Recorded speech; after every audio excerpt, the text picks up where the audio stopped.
यो समाचारको प्रायोजक next route online e governance services centre. यहाँ ration card, voter card, passport, food licence, trade licence लगायत income tax रिटर्न्सको सेवा उपलब्ध छ। Next route office building opposite David gas, 10th mile, Kalimpong.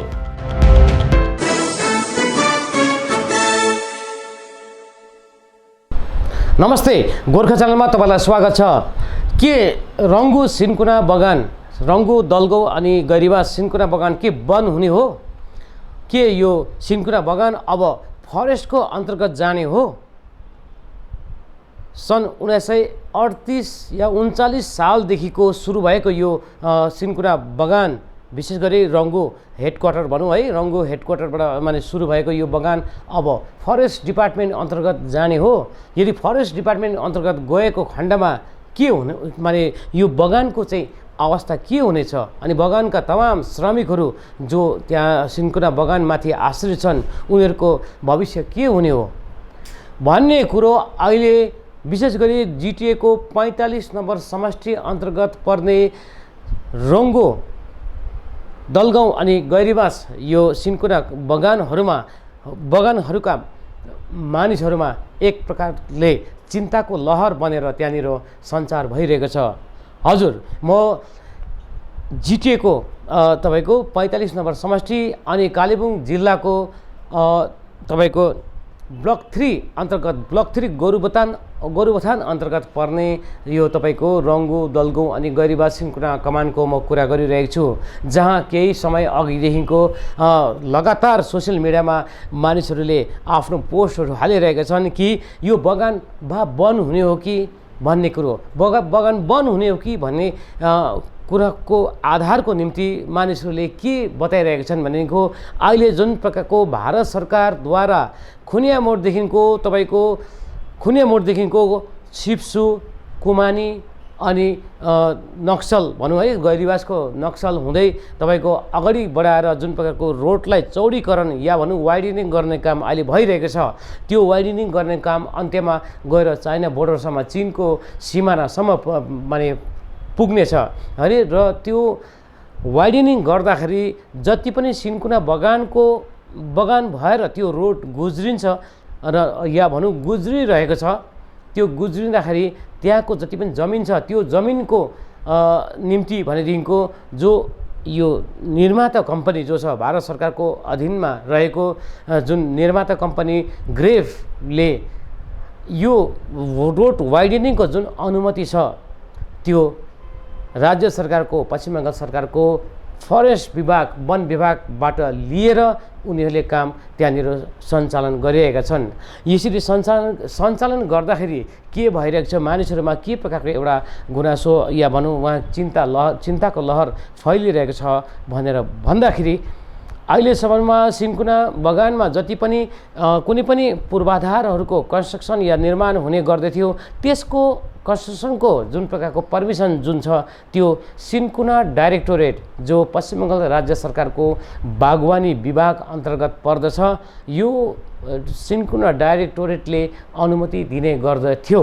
तर यसबाजी भनेदेखिको यो वाइडनिङ गर्ने जुन छ है, नेसनल हाइवे वाइडनिङ गर्ने जुन काम छ यसको पर्मिसन भनेदेखिको वन विभागले दिएको कारणले गर्दाखेरि मानिसहरू आशंकित बनेका छन्, सशङ्कित बनेका छन् कि अब यो बगान त अब उड्ने हो कि, यो बगान त अब फरेस्ट डिपार्टमेन्टमा गयो कि भन्ने कुरो छ। र अर्को कुरो के छ भनेदेखिको भर्खरै एउटा सिन्कुनावासीहरूमा यो अर्को कुरो पनि आयो, यो बगानको जुन लिज छ है, लिज छ तथाकथित, यो म भन्छु सोकल लिज छ, बगानको जुन चलाउने लिज छ त्यो लिज चाहिँ तपाईँको 2018मा नै समाप्त भइसकेको थिएछ है। अहिले चाहिँ तपाईँको यनकेन प्रकारणले बगान चल्दै रहेछ भनेपछि बगानको जुन लिज छ माने चलाउने जुन अनुमति छ त्यो 2018मा नै समाप्त भएको रहेछ। त्यस कारणले गर्दाखेरि अब कुनै पनि समयमा यो रङ्गु दलगाउँ अनि गैरीबास सिन्कुना कमान जो छ है त्यो अब बन्द हुनेछ भन्ने कुरो हाम्रा यी तीनैवटा बगानका भनौँ तीनैवटा डिभिजनका श्रमिकहरू र त्यहाँ आश्रित जति पनि मानिसहरूमा बसेका छन् उनीहरूमा चिन्ताको लहर या एउटा गफसफ या भनौँ चिन्तन भइरहेको अवस्था सामुन्ने आएको छ। विभिन्न सोसियल प्लेटफर्महरूबाट आइरहेको छ र यसैलाई लिएर आज मैले विशेष गरी वन विभाग जसले चाहिँ ग्रेफलाई त्यो हाइवे बनाउने पर्मिसन दियो, यो वन विभागको कालेबुङ जिल्लाको शीर्षस्थ अधिकारी है तपाईको डिभिजनल फरेस्ट अफिसर या भनौँ डिएफओ श्री चित्रक भट्टाचार्यसित मैले एउटा अन्तरङ्ग भनौँ एक्सक्लुसिभ इन्टरभ्यू गरेको छु। पहिला उहाँसित मैले लिएको इन्टरभ्यू सुनौँ, त्यसपछि उनको इन्टरभ्यूको आशय जुन छ, उनीसितको मेरो अन्तर्वार्ता जुन छ, उनले हिन्दीमा बोलेका छन्, त्यसको तपाईको इन्टरप्रिटेसन भनौँ न है, व्याख्या म बादमा गरौँला। अहिलेलाई भनेदेखिको डिएफओ कालेबुङ डिभिजनल फरेस्ट है चित्रक भट्टाचार्यसित मैले लिएको यो अन्तर्वार्ता तपाईँले एकपल्ट सुन्नुहोला। देखिए, सिन्कोना जो डायरेक्टरेट है वो प्री इंडिपेंडेंस टाइम से है, हमारे पास भी कागज़ है। तो उनको सिन्कोना की डायरेक्टरेट को ये लैंड फॉरेस्ट की तरफ से तब दिया गया था 38 में टू डू सिन्कोना का 1938 में, हाँ 1938 में टू डू सिन्कोना का प्लांटेशन एंड ऑल, ठीक है। लेकिन लैंड का जो स्टेटस है वो अभी भी फॉरेस्ट लैंड है। तो कोई भी उनको पूरा परमिशन है सिन्कोना को कि वो सिन्कोना और अदर मेडिसिनल प्लांट जो भी है उनका चार्ज करे, उनका जो भी लोग है उधर पे रहे, उसमें कोई इशू नहीं है। ये कहाँ का सिन्कोना के लिए, सिन्कोना के लिए मेरे पास जो वो है रोंगो के लिए है और मनसोंग बोल के इधर एक है मनसोंग। हाँ, ये दोनों के लिए मेरे पास ये लाटपंचर भी होगा सर। दार्जिलिंग का तो मैं नहीं देखता, तो एग्जैक्टली मेरे पास वो उसका कागज नहीं है। अच्छा, तो वो मैं नहीं बता सकता उसका लैंड स्टेटस क्या है। लेकिन ये दोनों का मेरे पास, लेकिन उसका लैंड स्टेटस अभी भी फॉरेस्ट में ही है, क्योंकि मैंने बहुत बार चिट्ठी किया है सिन्कोना डायरेक्टरेट को, उन्होंने अभी तक नहीं दिखाया मुझे कोई भी हस्तांतर का कागज। लेकिन इसका मतलब ये नहीं है कि हम लोग किसी को भी उठा सकते हैं। दैट लॉ डज नॉट उधर पे एग्जिस्ट नहीं करता है। पर्सनल यूजेज के लिए जो भी सिन्कोना का रूल्स है, नियम है, उससे आधार पर वो जो भी देता है उसके आधार पे लोग रह सकते हैं, उसमें हम लोगों को कुछ करना नहीं है इसमें। जी सर। और दूसरी बात है, ये West Bengal forest development corporation जो 1974 को माने गठन हुआ था, या भनूँ या कहें कि इसको ये कॉरपोरेशन के अंतर्भुक्त किया गया था सर। हमने सुना है सर 2018 में उसका वो फिर वाइंड अप करके फिर डिपार्टमेंट माने खुद माने ले रहे, माने चला रहे हैं।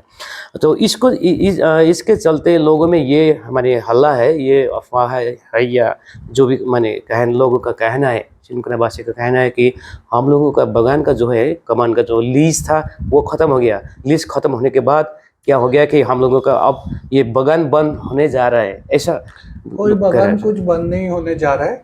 ये लीज का बात क्या है सर? थोड़ा लीज है ही नहीं, कोई भी फॉरेस्ट लैंड ऐसे लीज में नहीं दिया जा सकता 1980 के बाद से, ठीक है।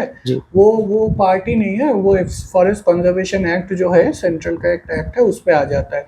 लीज की कोई बात ही नहीं है। लेकिन उनको जैसे मैं बोल रहा था कि 1938 में उनको दिया गया था, तो वो प्री 1980 हो जाता है, तो उनको कोई डरने का बात नहीं है। इससे कॉर्पोरेशन या डायरेक्टरेट का कोई मसला ही नहीं है। ये जो भी बोल रहा है ये गलत बोल रहा है, उनको हटाने का हमारा कोई भी नाम नहीं है।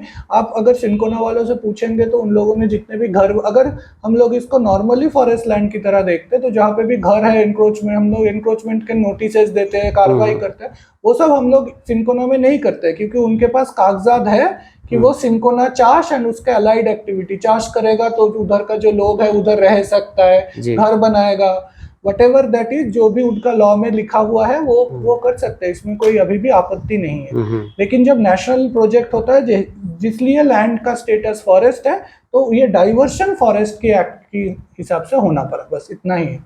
बस तो इसके माने अभी तक माने उन लोगों का ये भी कहना है, अभी तक जितना भी कंस्ट्रक्शन होता था मानिए सिन्कोना डायरेक्टरेट के माने बगान के अंदर में, तब तो फॉरेस्ट डिपार्टमेंट से ये परमिशन लेने का या देने का कोई बात नहीं था, लेकिन अभी अचानक से ये जो हाईवे ब्रॉडनिंग हो अभी भी पर्सनल यूज के लिए कोई परमिशन की जरूरत नहीं है। वो डायरेक्टर देखेंगे कि उनका लेबर को वो चाहिए या नहीं, उसमें हम लोग घुसना भी नहीं चाहते। हमारा बात है कि नेशनल इंटरेस्ट में जब लैंड एक जगह से दूसरी डिपार्टमेंट को स्थानांतर करना है, तब जिसका लैंड है वही तो कर सकता है, दूसरा आदमी तो नहीं कर सकता। तो लैंड की स्टेटस अभी भी फॉरेस्ट ही है। मैं अभी फिर से बताना चाहता हूँ कि मैंने काफी चिट्ठियां किया था डायरेक्टर्स को कि लैंड की स्टेटस, अगर उनके पास कोई कागजात है कि लैंड की स्टेटस चेंज हो चुकी है तो वो हमको दे दे, ठीक है, हम लोग कुछ नहीं बोलते। बट उन्होंने नहीं दिया तो इसको हम लोगों को करना पड़ा।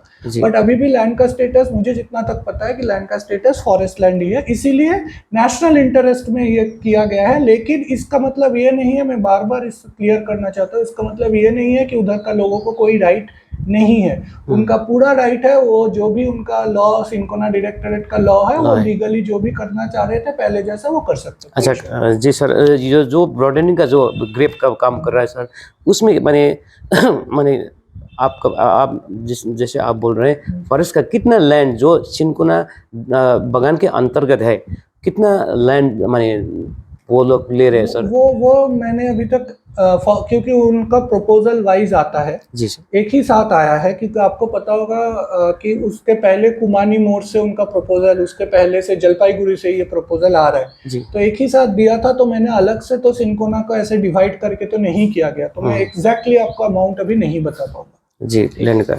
तो लेकिन आप जितना आप देखेंगे कि रास्ते की बाजू वाला ही लैंड, क्योंकि वाइडनिंग का प्रोजेक्ट है, रास्ते की बाजू वाला ही लैंड उनको दिया गया है सर। बाकी लैंड में अभी फॉरेस्ट का कोई फिर हस्तक्षेप नहीं है? कोई हस्तक्षेप नहीं है, वो जैसे चल रहे थे वैसे ही चलेंगे, जी। कोई इशू नहीं। तो ये लीज का भी आपने क्लियर कर रहे हैं। ये कॉर्पोरेशन का क्या है? मैं सुना है कि 2018 में ये कॉर्पोरेशन फिर डिपार्टमेंट को आ गए हैं। कुछ डिविजन्स थे पहले। दार्जिलिंग को भी ये किया गया था, वो 1991 में वापस आ गया था। कालिम्पोंग लास्ट था जहाँ पे कॉर्पोरेशन चलाता था, लेकिन कुछ इश्यूज होते हैं जैसे लीज वीज में, जो एक्ट्स नए जैसे एक्ट्स आते गए तो अपडेटेड होता गया। तो इसके चलते the department in his wisdom decided कि इसको डायरेक्टरेट में वापस लाना चाहिए, इसलिए कालिम्पोंग को 2018 में वापस लाया गया। इसके साथ ये इसका कोई ताल्लुकात है ही नहीं।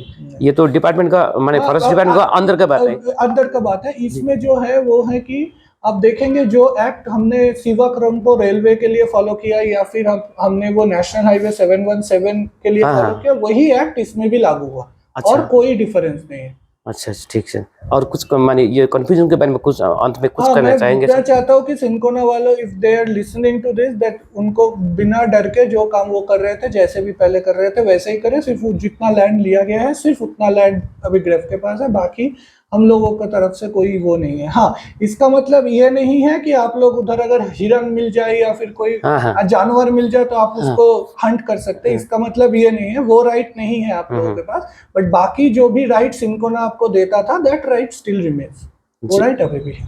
बहुत बहुत धन्यवाद सर। त दर्शकबिन, तपाईँले सुन्नुभयो उहाँसितको मेरो अन्तर्वार्ता तपाईँले सुन्नुभयो। यो अन्तर्वार्ताबाट 2-4वटा पोइन्ट यहाँ म राख्न चाहन्छु। उहाँले जो हिन्दीमा उहाँले भन्नुभएको थियो त्यही कुरोलाई हाम्रो आम मानिसहरू जो बगानवासी हुनुहुन्छ, श्रमिकहरू हुनुहुन्छ, अनि जति पनि कर्तृपक्षहरू हुनुहुन्छ, तपाईँहरूको समक्षमा म अलिकति व्याख्या गर्ने कोसिस माने गर्न जाँदैछु। सर्वप्रथम यो जुन अहिले हाइवे जुन त्यहाँ बनिँदैछ, यो राष्ट्रिय हितमा भारत सरकारद्वारा निर्माण भइरहेको यो परियोजना हो है। यो परियोजना भएको कारणले गर्दाखेरि यो खुनिया मोडदेखि सुरु भएर तपाईँको त्यहाँबाट खुनिया मोडदेखिको त्यहाँको वन जङ्गललाई चिर्दै तपाईँको सिप्सु, कुमानी, तपाईँको नक्सल है, गैरीबासको त्यो सम्पूर्ण भेगको जति पनि छ है, तपाईँको झोलुङ परेङ बिन्दु हुँदै तोरीताङता, यो हुँदै तपाईँको लास्ट अन्त्यमा गएर चाइना बोर्डर चीनको सिमानासम्म त्यो जानेछ। यो राष्ट्रिय हितको कुरो हो। यसमाथि म बेसी बोल्न चाहदिनँ। अनि यसै कारणले यो हाइवे अहिले निर्माण भइरहेको छ र यो हाइवे अहिले विस्तार हुँदै त्यसको कटिङहरू हुँदै त्यसको काम अहिले नक्सल पुलको छेउछाउसम्म त्यहाँ पुगेको छ है। एउटा कुरो भयो। अनि यहाँ जुन यतिसम्म नक्सल पुलसम्म यहाँ भन्नु गैरीबास भित्र छिरिसकेपछि अब मानिसहरूमा जुन प्रकारको आतंक भयो, यो आतंकको जवाबमा यो वन विभागका है तपाईँको कालेबुङ डिएफओ चित्रक भट्टाचार्यले बताएअनुसार उहाँको सम्पूर्ण भनाइको सारांश यो छ कि सिन्कोनावासी मानिसहरू सुर्ताउनु पर्ने छैन, उनीहरू कुनै प्यानिक हुनुपर्ने छैन, किनभनेदेखिको यो लगभग भारतको स्वतन्त्रता देश स्वतन्त्रता को अघि है नै भनौँ है सन् 1937-38तिर त्यति बेला जो ब्रिटिस काल भएको थियो है, ब्रिटिसको शासन थियो, त्यति बेला नै जब रङ्गू कमान त्यहाँ खुलियो है, रङ्गू कमान खुल्यो, त्यो खुलिँदाखेरि त्यति बेला नै नै वन विभाग थियो। अङ्ग्रेजको शासनको इस्ट इन्डिया कम्पनीको अधीनमा पनि वन विभाग आफ्नो आफ्नो विभाग थियो। वन विभागले चाहिँ यो तपाईँको सिन्कोना डाइरेक्टोरेटलाई अथवा सिन्कोनालाई तपाईँको कल्टिभेसन गर्नको निम्ति, सिन्कोना उत्पादनको निम्ति त्यो जमिन जो रङ्गू आजको तारिकमा रङ्गू भनौँ, रङ्गू सुरुमा रङ्गू हो, गैरीबास हो, अनि त्यहाँ दलगाउँ है, यो जग्गा चाहिँ यो सिन्कोनाको निम्ति वन विभागले एउटा प्रदान गरेको थियो, तपाईँको हस्तान्तरण गरेको थियो।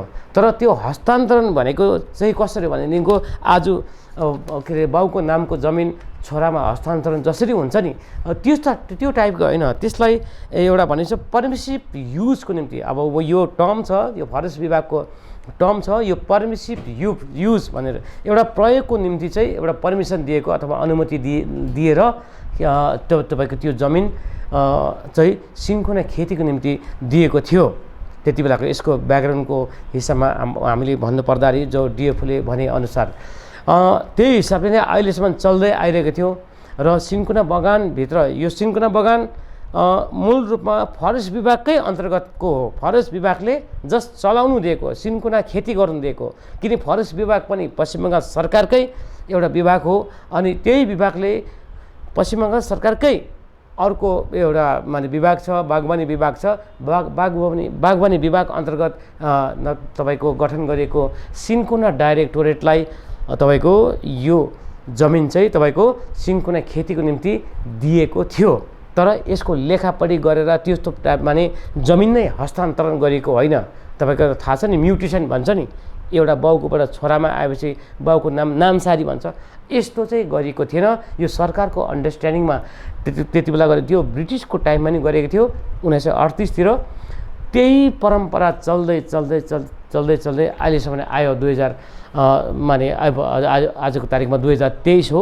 2023मा पनि त्यही परम्परा रहिआएको छ। यहाँ के मात्र भएको छ भनेदेखिको जब भारत सरकारले एउटा राष्ट्रिय हितमा एउटा स्ट्रेटेजिक एउटा रणनीति अन्तर्गत यो खुनिया मोडदेखिको जब चीनको बोर्डरसम्म जुन हाइवे बनाउने परियोजना सुरु गर्यो, यसको वाइडनिङ गरे जुन परियोजना सुरु गर्यो, यो गरिसकेपछि यो जमिनको जो सिन्कोना बगानको पनि जुन जमिनको असली मालिक भनेको फरेस्ट विभाग हो। त्यस कारणले गर्दाखेरि यसको जमिनको जुन प्रकारको क्लियरेन्स जुन हुन्छ है, त्यो क्लियरेन्स त्यो ग्रेफलाई चाहिन्छ, जो निर्माता कम्पनी भारत सरकारको अधीनमा रहेको कम्पनी जुन छ, त्यस अन्तर्गत त्यस कम्पनीलाई एउटा क्लियरेन्स चाहिन्छ। त्यो क्लियरेन्स फरेस्ट विभागले दिएको हो भनेर चित्रक भट्टाचार्य डिएफओ कालेबुङको उहाँको भनाइ यसरी अगाडि आएको छ।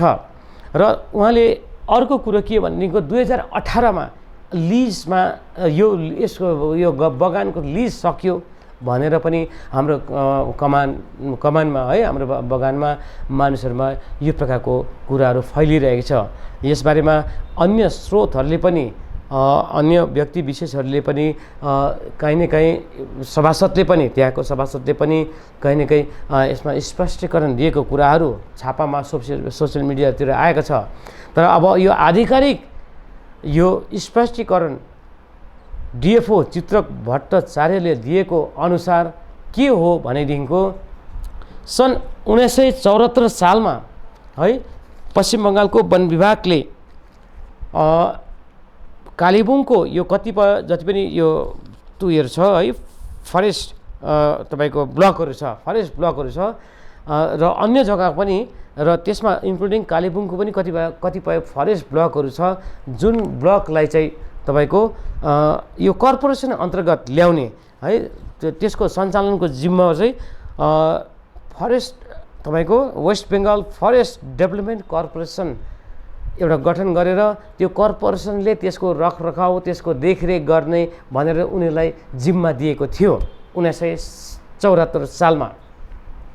र 74 सालदेखिको हुँदै हुँदै हुँदै हुँदै आएर 2018 सालमा फेरि पश्चिम बङ्गाल राज्य वन विभागले एउटा फैसला लियो कि यो रङ्गो फरेस्ट जो छ है, रङ्गो फरेस्ट यो कतिवटा फरेस्ट अरूको म नाम लिन चाहदिनँ, विभिन्न फरेस्ट ब्लकहरू मध्येमा रङ्गो फरेस्टलाई पनि एक हिसाबले अब यो चाहिँ कर्पोरेसनको अन्तर्गत होइन, अब वन विभाग जो मूल है एउटा प्यारेन्ट डिपार्टमेन्ट छ पश्चिम बङ्गाल सरकारको, यही विभाग अन्तर्गत ल्याउने उनीहरूले माने पश्चिम बङ्गाल सरकारले 2018 मा भनिसकेपछि तपाईँले मान्नुहोला अहिलेको वर्तमान टिएमसी सरकारले त्यो फैसला लिइसकेपछि त्यो 1974 सालमा यो वेस्ट बेङ्गल फरेस्ट डेभलपमेन्ट कर्पोरेसनलाई जुन दिएको थियो, जुन चलाउने एउटा के भन्छ चलाउने एउटा अनुमति भनौँ या त उनीहरूलाई चलाउने एउटा कर्तव्य भनौँ है, त्यो दिएको जिम्मेवारी दिएको थियो,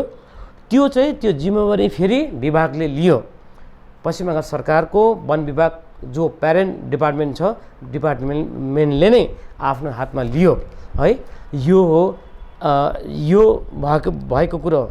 यसको मतलब चाहिँ यो होइन कि माने चित्रक भट्टाचार्य डिएफओले बताएअनुसार यसको मतलब यो होइन कि यो कर्पोरेसनलाई अथवा वन विभागको अन्तर्गत माने अधीनमा रहेको यो कर्पोरेसनलाई सिन्कोना बगानको लिज दिएको थियो, जुन लिज चाहिँ 2018 मा समाप्त भयो भन्ने कुरो यो होइन। यो चाहिँ के भनेदेखिको पश्चिम बङ्गाल सरकारको फरेस्ट अथवा वन विभाग अन्तर्गतको उनीहरूको अन्डरनी मामिला हो, उनीहरूको भित्री कुरा हो होइन। विभागले जो प्यारेन्ट डिपार्टमेन्ट छ त्यो डिपार्टमेन्टले एउटा कर्पोरेसन गठन गरेर त्यसलाई यो कालेबुङको रङ्गो फरेस्ट लगायत अन्य यहाँ कुमाई मौरे फरेस्टहरू छ, विभिन्न फरेस्टहरू छ, यी फरेस्टहरूलाई चाहिँ रेखदेख गर्ने जिम्मेवारी दिएको थियो, जुन जिम्मेवारीबाट चाहिँ यो कर्पोरेसनलाई 2018 मा मुक्त गरिएको हो भन्ने कुरो चित्रक भट्टाचार्यले बताएका छन्। यसको मतलब हाम्रो रङ्गो दलगाउँ गैरीबास सिन्कोना कमान जो छ त्यसको लिज 2018 मा खत्म भएको समाप्त भएको भने होइन भन्ने कुरो चित्रक भट्टाचार्य डिएफओले बताएका छन्। डिएफओले यति पनि बताएका छन्, अर्को पोइन्टमा यति पनि बताएका छन् कि जसरी ब्रिटिस कालमा माने सन् 1938 सालमा जुन ध्येय र हित र जुन उद्देश्यले ब्रिटिसको माने शासनमा अघि यो फरेस्ट विभागको जमिनहरू सिन्कोना कमान सिन्कोना उत्पादन गर्नको निम्ति सिन्कोनाको खेती गर्नको निम्ति जुन उद्देश्यले त्यहाँनिर दिएको थियो त्यति बेला त्यो जमिनहरूलाई डिमार्केसन गरेर दिएको थियो, त्यो भारत स्वतन्त्र भइसकेपछि 1947 मा भारत स्वतन्त्र भइसकेपछि पनि त्यो स्वतन्त्र भारतको शासनले पनि अनि त्यसपछि जब पश्चिम बङ्गाल सरकार अब अस्तित्वमा आयो, पश्चिम बङ्गाल राज्य गठन भएर माने अस्तित्वमा आयो र पश्चिम बङ्गाल सरकारले पनि त्यो ब्रिटिसको जमानामा जुन एउटा स्ट्र्याटेजी भनौँ या भनौँ एउटा जुन प्रकारको कार्यक्रम या भनौँ कार्य योजना त्यति बेला सुरु गरेको थियो, त्यही कार्य योजनालाई तपाईको निरन्तरता दिँदै आयो तपाईँको 2050 माने 1950, 60, 1970, 1980, 1990, 2000 भयो, 2000देखिको 2010, 2018 मा आएर यो बिचमा अघिको मैले जुन कर्पोरेसनको कुरा गरेँ है, यो कर्पोरेसनको 2018 मा आएर यो कर्पोरेसनको कुरा पनि यो समाप्त भयो है। त्यहाँदेखि अहिले भनेदेखिको यो सिन्कोना बगान जो छ रङ्गो दलगाउँ गैरीबास अनि त्यति बेला ब्रिटिस सरकारले जुन क्षेत्रहरूलाई सिन्कोना बगानको रूपमा विकसित गरेको थियो त्यसमा यो कालेबुङ डिस्ट्रिक्ट अन्तर्गत नै पर्ने मनसङ बर्मेक यो सिन्कोना कमान पनि पर्दछ। यो कमान पनि सेम सोही एउटा के भन्छ अवधारणा अन्तर्गत नै अहिले सञ्चालन भइरहेको छ र अब भनेदेखिको यी कमानहरू यी सिन्कोना बगानहरू भनेदेखिको अहिले तपाईँको पश्चिम बङ्गाल राज्य सरकारको फरेस्ट डिपार्टमेन्टको जमिन चाहिँ फरेस्ट डिपार्टमेन्टको हो, तर जुन हेतुले ब्रिटिसले ब्रिटिस सरकारले सन् 1938 दिएको थियो कि त्यो बगानको सम्पूर्ण तपाईँको त्यसको सिन्कोनाको खेती गर्ने है, त्यहाँ उम्रेका तपाईँको त्यहाँनिर उम्रेका वृक्षहरूको त्यहाँ उयो गर्ने है, त्यसलाई कन्ट्रोल गर्ने भनौँ, त्यहाँनिर घर बनाउने, त्यहाँनिर तपाईँको कुनै पनि निर्माण गर्ने है, त्यस्तो खालको निर्माणको जुन अधिकार दिएको थियो सिन्कोना कमानलाई, त्यो अहिले पनि बरकरार छ, त्यो पनि जारी छ। त्यस कारणले गर्दाखेरि सिन्कोना कमानवासीहरूले कुनै पनि हालतमा कुनै पनि दृष्टिकोणले सुर्ताउनु पर्दैन। सिन्कोना कमान जसरी हिजो हाम्रो बाउ बाजेदेखिको चलिआएको थियो यसरी नै अघि पनि चल्दै जानेछ। यसमा वन विभागको डाइरेक्ट हस्तक्षेप केही हुनेवाला छैन, किनकि वन विभागले एक हिसाबले हात काटेर दिएको है। हात काटेर त हामी भन्नु मिल्दैन होला, किनभने हात काटेर दिएको भने चाहिँ म्युटेसन हुनुपर्ने थियो, तर म्युटेसन भएको छैन। यो चाहिँ सरकार अनि सरकारभित्रकै विभागहरूको बिचको एउटा अन्डरस्ट्यान्डिङको आधारमा सिन्कोना कमान चाहिँ फरेस्टको भए तापनि यो चाहिँ सिन्कोना उत्पादन गर्नुको निम्ति राज्य सरकारको हर्टिकल्चर डिपार्टमेन्ट बागवानी विभाग अन्तर्गत सिन्कोना डाइरेक्टोरेटलाई यो सञ्चालन गर्ने सम्पूर्ण जिम्मेवारी दिएको हो। त्यस कारणले गर्दाखेरि यो हिजो पनि सिन्कोना डाइरेक्टरको अन्डरमा थियो, आज पनि छ र भोलि पनि सिन्कोना डाइरेक्टोरेटकै अन्डरमा हुनेछ भनेर डिएफओ चित्रक भट्टाचार्यले स्पष्ट बताएका छन्। र साथमा उनले यति पनि एउटा तपाईँको के भन्यो सावधान उनले गराएका छन्। तर यो फरेस्ट डिपार्टमेन्टले सिन्कोनावासीहरूको निम्ति भनेर दिएको यो जमिन हो भनेर भन्दैमा सिन्कोना डाइरेक्टोरेटले जे जति त्यहाँनिर खेतीपाती गर्छ, विशेष गरी सिन्कोना भयो, अन्य अदर माने मेडिसिनल प्लान्ट्सहरूको जति पनि खेती गर्छ त्यो उनीहरूको मातहतको कुरा हो, उनीहरूको जिम्मेवारीको कुरा हो, उनीहरूको अधीनको कुरा हो। तर त्यो जग्गामा जुन फरेस्ट एक्ट अन्तर्गत पर्ने, जस्तै मानिलिउँ तपाईँको वन्यजीवहरूको मतलब तपाईँको शिकार गर्ने है, वन जङ्गललाई अन्धाधुन्दा मास्ने हुन्छ नि, फरेस्ट त्यो प्रकारको हुन्छ, त्यस्तो कुरोहरू भनेदेखि चाहिँ गर्न पाइँदैन। त्यसमा भनेदेखि चाहिँ फरेस्ट एक्ट अन्तर्गत कारवाही हुनेछ। त्यस कारणले गर्दाखेरि जुन उद्देश्यको निम्ति सिन्कोना बगानलाई फरेस्टले त्यो जमिन एउटा अन्डरस्ट्यान्डिङमा दिएको थियो, त्यसलाई भनिएको छ, एउटा टर्म छ पर्मिसिभ युजको निम्ति जुन दिएको थियो, त्यो पर्मिसन गरिएको है, अनुमति प्राप्त अनुमति जुन उद्देश्यले अनुमति दिएको थियो त्यही उद्देश्य अन्तर्गत नै त्यो जमिनलाई युज गर्न पाइनेछ। तर त्यहाँनिर न त्यो शिकार खेल्न, वन जङ्गल मास्न अनि फरेस्ट एक्ट अन्तर्गत जति पनि अफेन्स हुन्छ है, क्राइम हुन्छ भनौँ है, त्यस्ता क्राइमहरू भनेदेखिको गर्न पाइने छैन भन्ने पनि डिएफओ चित्रक भट्टाचार्यले स्पष्ट बताएका छन्। त्यस कारणले गर्दाखेरि यो रिपोर्ट अथवा यो मैले जुन प्रकारको प्रतिवेदन तपाईँहरूको समक्षमा प्रस्तुत गर्नुको एउटै उद्देश्य हो, जुन प्रकारको विभिन्न प्रकारको हावा हल्ला र प्रोपागेन्डाहरू अहिले सोसियल मिडिया मार्फत र विभिन्न माध्यमहरूबाट हाम्रा सिन्कोना बगानका मानिसहरूको कानमा पुगिरहेका छन्। अनि उनीहरूको कानमा पुगिसकेपछि विचार र मन्थनहरू त्यहाँ भइरहेका छन्। यी मन्थनहरूको निकास अथवा निर्क्योलमा आउँदाखेरि जुन प्रकारको एउटा चिन्ता एउटा तपाईँको के भनौँ है, एउटा तपाईँको कहीँ न कहीँ एउटा बगान पो उड्ने हो कि है, बगान बन्द हुने हो कि, बगान अब फरेस्ट विभागमा अन्तर्भुक्त हुने हो कि भन्ने प्रकारको जुन प्रकारको एउटा संशय रहिआएको छ, त्यो संशय त्यतापट्टि सिन्कोनावासीले विशेष गरी गैरीबास रङ्गू अनि दलगाउँका सिन्कोनावासीले त्यस्तो कुरामा पटक्कै चिन्ता लिनु पर्दैन भन्ने कुरो चित्रक भट्टाचार्य डिएफओ कालेबुङले बताएका छन्। Tyre Shri Sai tyre John 7 mile view point Kalimpong कालेबुङमा एकमात्र एमआरएफ टायरको सोरुम जहाँ सम्पूर्ण वाहनका टायरहरू कम्पनी रेटमा पाइन्छ।